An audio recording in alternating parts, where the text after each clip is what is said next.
झनक सीरियल की new promo में हम देख रहे होते हैं कि सृष्टि मुखर्जी केस करती है और बोलती है कि मेरी दूसरी शादी नहीं हुई है और मेरी बेटी झनक नहीं है।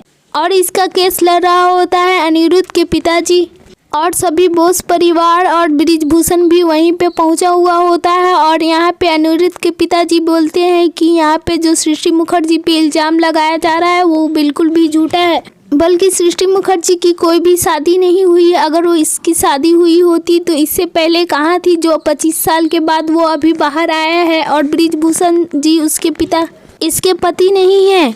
अनिरुद्ध के पिता ये भी गलत इल्ज़ाम लगाते हैं कि जो उर्वशी थी उसकी शादी ब्रिजभूषण से नहीं हुई थी, बल्कि उन दोनों के बीच नाजायज संबंध था और उन दोनों की बेटी ये झनक हुई है, जो अभी ये यहाँ पे है और सृष्टि की बेटी होने का दावा कर रही है।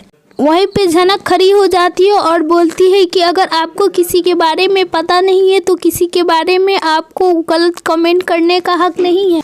अब सृष्टि मुखर्जी को कटघरे में लाया जाता है और वहीं पे झनक सारा प्रूफ दिखाती है कि किस तरह सृष्टि मुखर्जी ने गलत किया था मेरे साथ। आप लोग भी इसका प्रूफ देखते हैं, बल्कि ये तो ऐसा चरित्रहीन औरत है जिसने अपने पति को ही धोखा दे दी और उसे छोड़कर अपने ऐशो आराम के कारण चली गई। सृष्टि मुखर्जी को एक पल भी ध्यान नहीं है कि उसने अपनी एक बेटी को भी जन्म दिया है जो उसकी बहन उसे पाल रही है और उसी पे ये गलत इल्ज़ाम डाल रही है। बल्कि उर्वशी रहना तो मुझे अपने पाला भी और दुनिया का ताना सहा और वो इल्ज़ाम सह ना सकी और खुद आत्महत्या कर ली। मुझे तो ये भी लगता है कि ये भी काम सृष्टि मुखर्जी का है। उसने आत्महत्या नहीं किया बल्कि उनको मारा डाला गया है। ये सारी बातें जब झनक के मुंह से सब सुनते हैं तो वहीं पे सब शौक हो जाते हैं। तो सृष्टि मुखर्जी बोलती है कि ये सब झूठ है, ऐसा कुछ भी नहीं हुआ है। झनक दिखाती है सभी को उसका काला सच और बोलती है अगर आपने ये सब नहीं किया है तो ये क्या है।